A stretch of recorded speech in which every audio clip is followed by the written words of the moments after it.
बिस्मिल्लाहिर्रहमानिर्रहीम। आज हम पढ़ेंगे पाली एक्सक्लूजन प्रिंसिपल। इससे पहले हम अफवा प्रिंसिपल और होम रूल के बारे में पढ़ चुके हैं। अब हम पढ़ेंगे कि पाली एक्सक्लूजन प्रिंसिपल क्या होता है और इलेक्ट्रॉन को ऑर्बिटल के अंदर कैसे भरते हैं।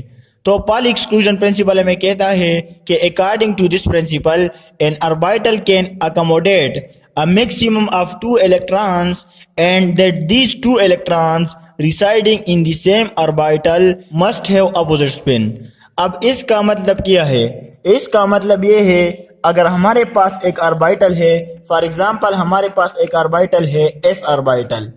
अगर एस ऑर्बिटल हमारे पास मौजूद है तो इसके अंदर मैक्सिमम कितने इलेक्ट्रॉन आ सकते हैं? एस ऑर्बिटल के अंदर इसके अंदर 2 इलेक्ट्रॉन आ सकते हैं।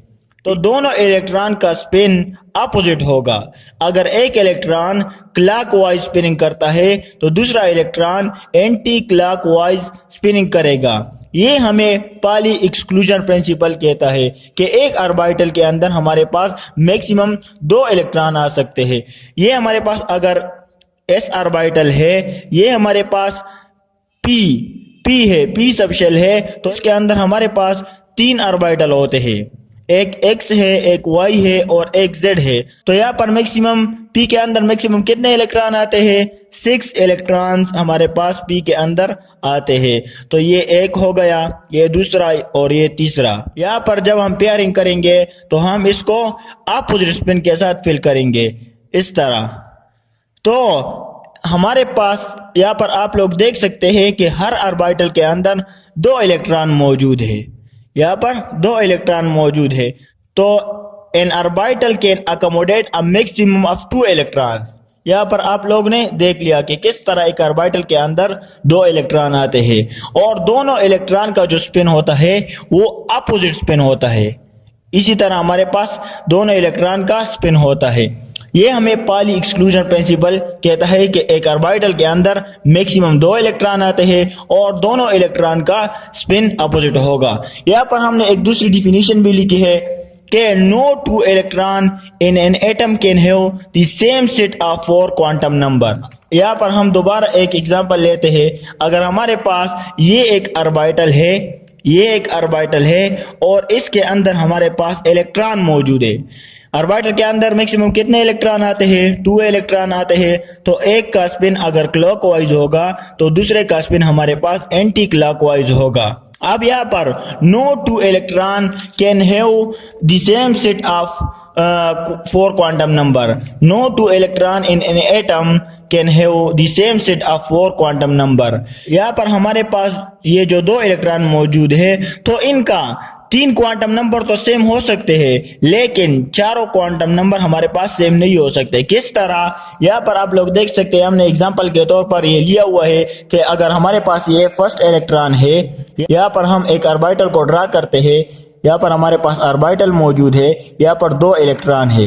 एक का स्पिन क्लॉकवाइज है और दूसरे का स्पिन हमारे पास एंटी क्लॉकवाइज है।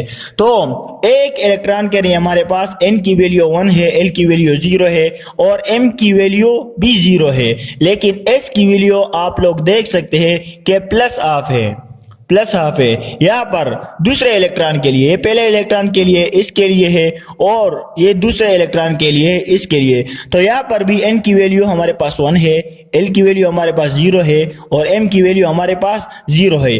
लेकिन अगर आप लोग s की वैल्यू को देख ले तो यहाँ पर प्लस हाफ है और यहाँ पर माइनस हाफ है।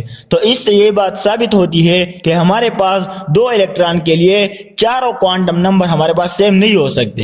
यहाँ पर 3 तो सेम हो सकते हैं, n भी सेम है, l भी सेम है और m भी सेम है। यहाँ पर आप लोग देख सकते हैं। लेकिन जब हम इसकी तरफ आते हैं तो यहाँ पर प्लस हाफ है और यहाँ पर माइनस हाफ है। तो ये हमें पाली एक्सक्लूजन प्रिंसिपल कहता है कि मैक्सिमम एक ऑर्बिटल के अंदर 2 इलेक्ट्रॉन आते हैं और वो जो 2 इलेक्ट्रॉन होते हैं उनकी स्पिनिंग अपोजिट होगी। अगर एक क्लॉकवाइज स्पिनिंग करेगा तो दूसरे हमारे पास एंटी क्लॉकवाइज स्पिनिंग करेगा। और दूसरी डिफिनीशन के मुताबिक कि हमारे पास no 2 electron in an atom can have the same set of 4 quantum number, कि हमारे पास 2 इलेक्ट्रॉन के लिए 3 क्वांटम नंबर तो सेम हो सकते हैं, लेकिन जब हम इसकी तरफ आ जाते हैं तो यहाँ पर ये चेंज होती है, यहाँ पर एक प्लस हाफ है और एक माइनस हाफ है। तो ये हमें पाली एक्सक्लूजन प्रिंसिपल कहता है कि जब आप इलेक्ट्रॉन को एक ऑर्बिटल के अंदर फिल करते हैं तो एक की स्पिन क्लॉकवाइज होगी और दूसरे की स्पिन आपके पास एंटी क्लॉकवाइज होगी। तो ये हो गया पाली एक्सक्लूजन प्रिंसिपल। Okay, thanks.